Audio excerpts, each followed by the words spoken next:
Welcome to Indigenous Media Network News Bulletin. Today, the 6th of October 2021. First, the headlines.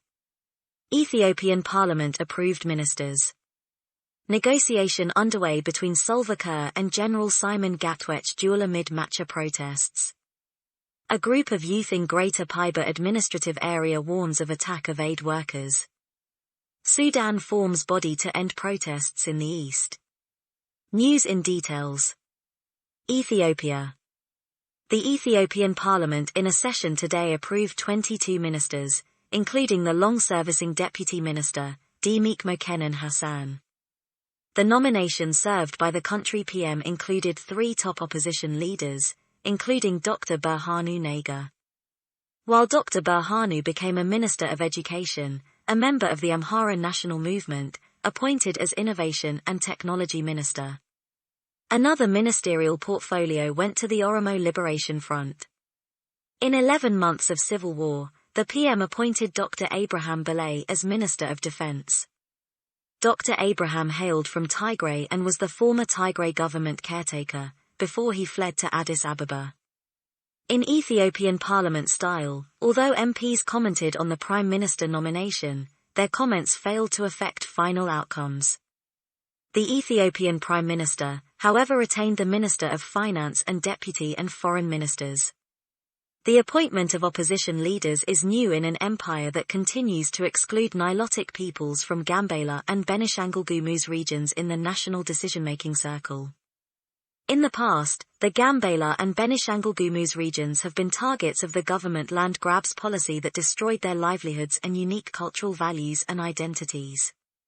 The nomination was endorsed with 2 votes against and 12 abstentions. In another development, in the wake of Abiy Ahmed reappointment, Kamant community in Amhara region are fleeing to Sudan for fear of persecution. In an interview to Al Jazeera, a member of the Kamant community said, "They shot at anyone who moved, including the elderly. I'm lucky to be alive," he said in a phone interview from the camp. "They want to cleanse the Amhara region of the Kamant," he added. "They're trying to finish us off." A minority in Ethiopia's Amhara region, the Kamant community has strong voice against authorities that have little regards for the protection of minorities and indigenous communities. Caught in the war over territorial claims, the Kamant civilians are forced to leave their homes. They are among marginalized groups in the Ethiopian Empire and, according to Al Jazeera, were omitted from population census. Former Amhara Regional State President, now Speaker of the House of Federation, were quoted to have accused members of the Kamant community for their alleged collaboration with the TPLF, a group along Oromo Liberation Army designated as terrorist by the Ethiopian authorities. The Gumuz community, another minority and indigenous community, are victims of gross human rights abuses, have fled to Sudan in search of protection and safety. South Sudan.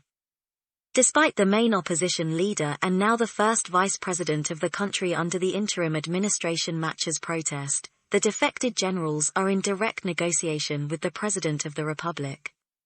Machar camp has been accusing his peace counterpart of being behind defections of his generals to derail the peace accord.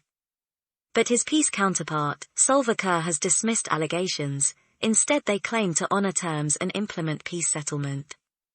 The Sudanese authorities are reported to have availed their good offices to mediate between the defected general, Simon Gatwech duel, and the South Sudanese president, Salva Kirr, according to Duel's team, adding, "The Sudanese authorities have requested our camp to come up with a delegation ahead of peace talk in Khartoum." Last week, senior defected opposition leaders, Johnson Oloni and Simon Duel, met with high-level delegation from Juba in Khartoum to kickstart the negotiation process. The defected leaders are now claiming all positions under the revitalized peace agreement, leaving Machar with nothing. In another development, a group of youth in Greater Pibor Administrative Area gave warning to aid workers in the area of consequences if they do not leave the area within 72 hours. The warning came after the youth group complaint of the humanitarian workers from outside occupying jobs which exclude them from employment opportunities. The youth demanded that at least 30 aid workers leave the area as prescribed in the warning. But on their part, the UN staff in South Sudan urges authorities and local communities to render protection to humanitarian workers, adding, the threats would impede humanitarian operations in the area. The Greater Pibor Administrative Area along Ethiopia's Gambela region has the hallmarks of conflict and cattle raiding activities, exposing thousands of people to food insecurity and extreme poverty. However, the latest threats are not the first in the area.